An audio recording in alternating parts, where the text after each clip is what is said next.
Welcome to the stage of history.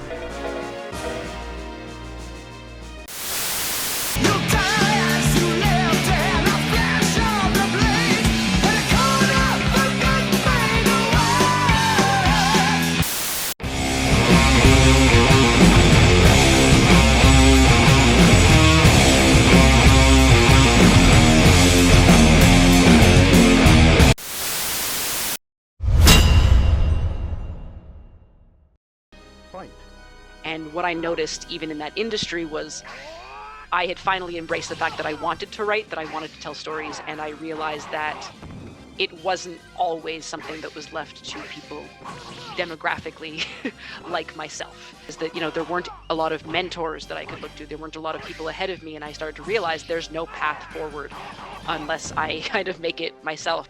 Support us, to empower us, to lift us up, to value our talent and to help build our skills, to get marginalized talent into the industry, to protect them the way that we would want to have been protected, to lift them up, and to get them into an industry where they're too often shut out. And basically, I think, to take over.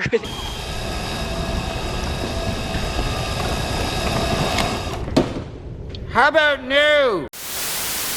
Hey y'all, you need a pair of Wellingtons to wade through the shit that the gaming industry's in these days. But some of its issues have been going on for far, far longer. For example, a lack of innovation and a consequent over-reliance on sequels, remakes, and remasters. But strangely enough, at a time when the industry was at its zenith, nadir, the industry leader decided to take a chance on the most epic contest imaginable. The year was 1983, which, as you probably already heard, wasn't the best year in the annals of video game history.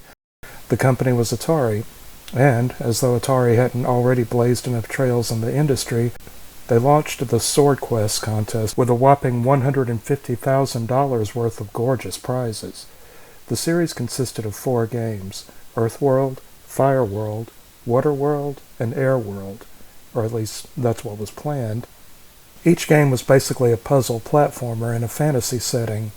When the player solved one of the puzzles in each game, there were 2 numbers. Well, it's supposed to be 2 numbers. I only got 1 because I don't know what the hell I'm doing. But anyway, you're supposed to be presented with a 2-number combination corresponding to the page and panel number in the accompanying comic.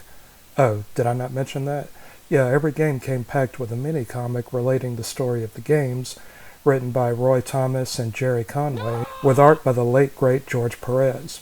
The comics featured fraternal twin protagonists, whereas you play as a single featureless character in the games, but I guess that's neither here nor there. In the comic panel corresponding to the game's number combination, a word would be hidden in the artwork that was a possible part of the puzzle solution. If you were able to figure out the correct word solution, you'd secure a chance of competing for the final prize. A special tournament edition of the game would be created for each competition, and the player who finished that game first would win the prize. And when I say prize, I don't mean a copy of E.T. for 15% off. I mean, well... Winning the Earthworld contest would net you a spectacular 18-karat solid gold talisman, studded with 12 diamonds and 12 other precious stones, a prize valued at $25,000. Next, winning the Fireworld competition would reward you with the Chalice, a gorgeous goblet of platinum and gold glistening with rubies, sapphires, diamonds, and pearls, also valued at $25,000. The prize for winning the Waterworld competition would be a $25,000 golden crown encrusted with diamonds, rubies, sapphires, green tourmalines, and aquamarines. And then finally would come the Airworld contest. The winner of this contest would be rewarded with a mythical Philosopher's Stone, a solid chunk of white jade encased in an 18-karat gold box, studded with emeralds, rubies, diamonds, and citrines, once again valued at $25,000. And of course it couldn't very well be called Swordquest without a sword. The previous 4 winners would ultimately return for one final competition, this time for a sword worth $50,000, with an 18-karat gold handle and encrusted with gemstones. Unfortunately, the entire industry's fortunes started going pear-shaped soon afterwards.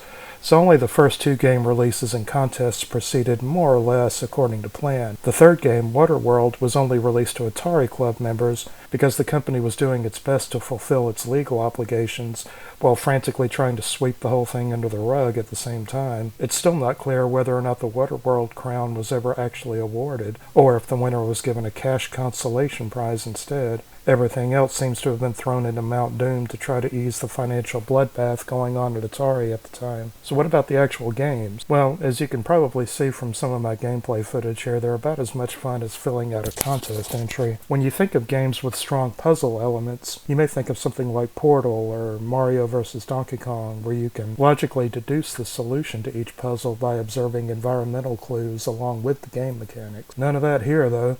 Instead, you're moving objects from room to room without any apparent rhyme or reason. So unless you have a super diegetic memory, the only way I can imagine solving these puzzles is to keep a log.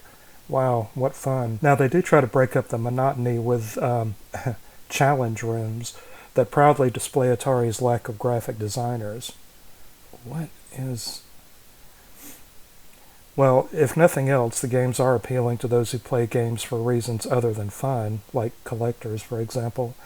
Apart from that, it's a wonderful reminder of the kind of imagination present at even the corporate level in the early days of gaming, and the risks they were willing to take. The kind of days we'll likely never see again. Live fast, die young, bad girls do it well. Live fast, die young, bad girls do it well. Time to go drink some water. Thanks for watching. See you next time.